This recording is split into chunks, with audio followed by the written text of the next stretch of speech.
Brought to you by...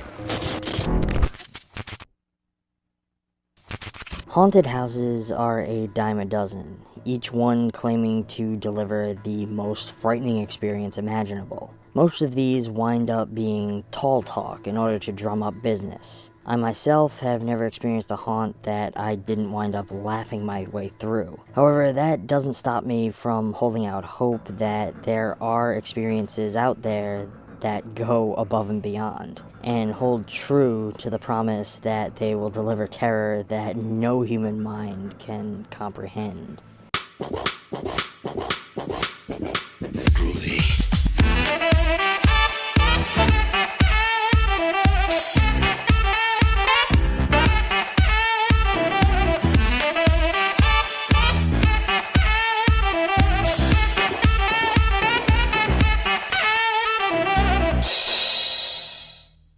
Hello friends, welcome back to ETF.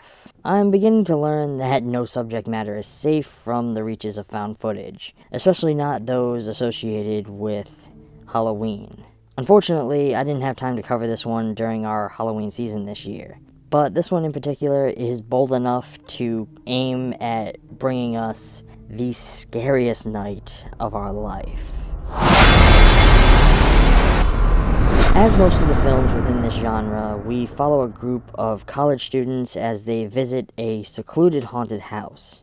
There they discover the scariest thing about a haunt in the middle of nowhere is the people who work there. This film follows in the footsteps of Houses October built by introducing us to a group of college kids on their way to what is supposed to be the scariest off-the-grid haunted house experience that there is. They're looking for a fun night of frights for Halloween, but what they find is an experience that is all too real. Our central final girl type is written here to be overly terrified by just about everything. She freaks out over the smallest jump scares and is on the verge of tears before anything even threatens to begin. Which, as a viewer who isn't scared by much beyond the unfathomable unknown of death, or the crushing blackness of the infinite void of space, or even what lies within the haunting depths of the ocean, made her more annoying than relatable. The narrative lays on a theme pretty thick, both in the trailer and throughout its runtime, even going so far as to have our Harbinger of Doom character spell it out for the central group,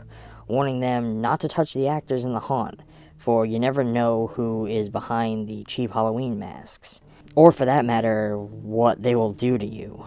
It was definitely the aim of this film to utilize that fear of the unknown factor to its advantage, playing up the idea that when you enter places like this, you place yourself at risk and your lives in the hands of the performers, because you don't know anything about who they truly are beneath the costumes, or what they are capable of. I'm not sure what the filmmakers intended this film to be, as it breaks into near comedy at certain moments, as our characters pick on and undermine the performers throughout the haunt, causing them to break character a bit and argue with them for long periods of time. It's humorous, sure, and mildly fun to see, but I think it also harms the aesthetic of the film, that was already struggling to maintain itself, in my opinion.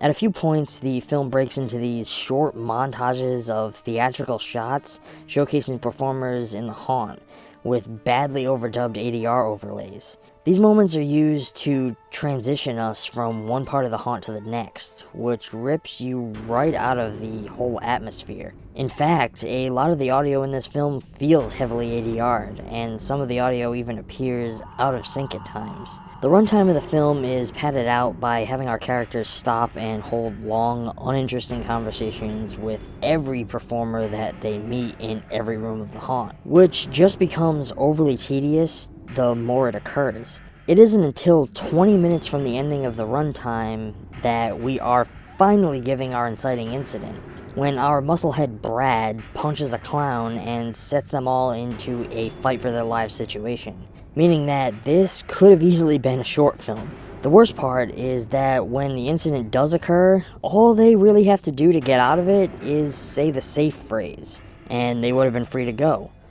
Yet, it never occurs to any of them to use it. Overall, I found this film to be another found footage dumpster fire that serves no greater purpose than to waste your time. It feels a lot like the filmmakers just attempted to work in as many forms of the uncomfortable subject matter as they could, even when they don't make much more sense beyond another room in this labyrinth. The most enjoyable part of the film comes in the form of Sprinkles the Clown, who hams up his performance at every moment, and is definitely having as much fun with his character as he can.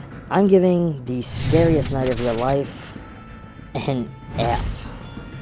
Found footage fans the world over probably won't get much out of this one.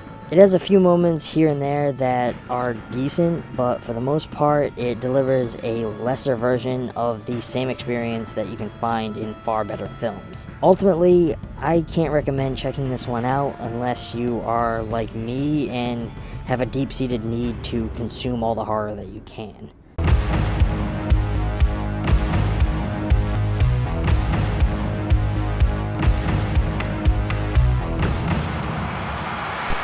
But that's all for today, friends. If you are enjoying the content so far and want to help us keep bringing new types of videos for you to enjoy, please consider supporting ETF on Patreon, where every pledge goes right back into the channel to help us with upgrading equipment, maintaining our software, and checking out new flicks to discuss here. If you want to see more videos like these, feel free to let us know down below, or give this video a thumbs up. Don't forget to subscribe, and I will catch you all next time. Thanks for watching.